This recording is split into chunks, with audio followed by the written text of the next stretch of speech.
Yellow. After reviewing the Ambernic Win 600 and praising the Retroid Pocket 3 several times, I figured I might as well review the Retroid Pocket 3 and share my opinions on that one as well. So let's do that. This device is awesome for the price. The build quality is beautiful, it's so thin, it's so light, the plastic is nice and matte, the buttons are perfect, they're all clicky and nice, the thumbsticks are nice and easy to reach for. Everything is so great about this device. I like the small bezels, the display is beautiful, even though it's as big as an iPhone mini, so it's not big. The device is perfectly sized for a pocketable retro console. It's just awesome. It's running Android 11, so you can install Android games like GTA San Andreas. You can install a whole bunch of emulators. I have a DOS emulator, which is the main one I use. A PS2 emulator, even though PS2 performance is not great. Dreamcast, PS1, PSP, Sega Genesis, Nintendo. Yeah, you can do so much with this thing. It's so awesome. Now it has a different launcher you can use from Anbernic, but I decided to use the default Android one because I prefer the classic Android interface. Let's talk about the build quality real quick, because I think this is the nicest built device for such a low price. I think it's less than $120, which is pretty amazing that this awesome little thin device is so cheap. Now we have great clicky buttons, like I said. You hear that? The thumbsticks are nice and responsive, and they're not too raised, so you can actually put this in your pocket and it's gonna be fine, I think. We have HDMI out, we have start and select up here. This is the power button here. On this side we have volume keys, and here is a home key, which I never use. On the bottom we have dual speakers, headphone jack, USB Type-C for charging and data transfer, and something that I like a lot, SD card slot.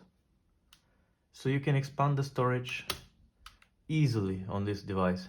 There's a little exhaust grill here, even though there's no fans in this device, so it's never, it's never springing up and making noise. So it's never even heated up while I've been using it. The battery life is great. I can usually play for like 5 hours, if not more. And again, this is so light and thin. It's such a great, beautiful device. For the price, I'm so impressed with this. Now let's talk about games. Most Android games like GTA San Andreas have controller support by default, so you don't have to worry about anything. You just buy the game, download it, and you can play it with those physical controls. This is freaking awesome, by the way.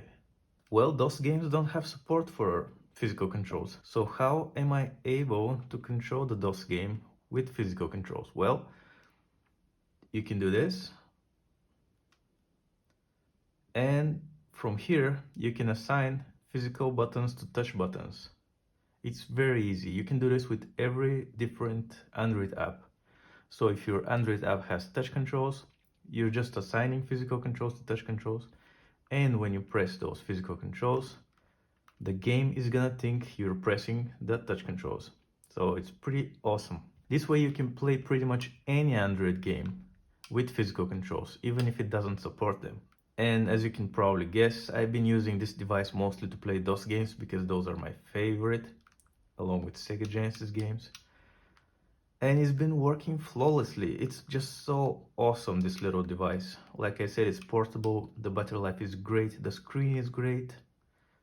The build quality is freaking amazing for the price. As for performance, you can play pretty much anything except PS2 games. Now PS2 performance is not great, as you can probably guess. I had a few games, but when I realized it's not gonna happen, I just deleted them. Some people are gonna claim that you can play certain PS2 games if they're light or 2D games. Yeah, they're gonna run okay, but don't hope to play PS2 games in general on this thing. Don't buy it for that. Buy it for retro gaming, and by retro I mean 90s and below. PSP works perfectly.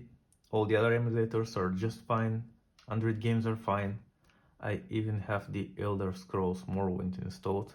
Oh wait, I had it on my SD card and I removed it.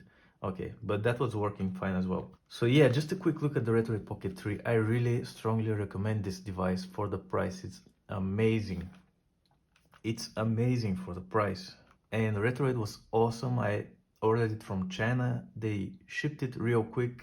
It arrived in less than 2 weeks as far as I remember, and I've been using it ever since and I love it. This is the type of device where there's nothing to complain about.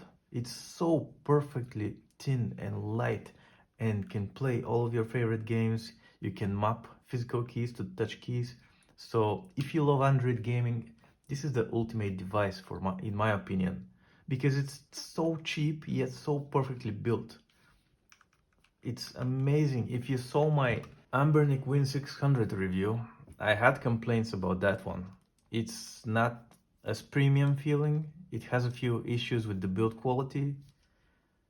Meanwhile, this affordable, cheap Android handheld is so perfect from all angles.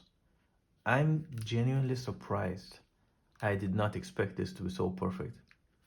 So yeah, if you want to play retro games, I would say this is the best device to get. Because Android is so great and so simple to set up. It has all the emulators you're gonna need. It's touch friendly, but also physical buttons friendly. So you can either, use the touch screen as you would on any phone, or use physical buttons and, enjoy. This device is awesome. See ya.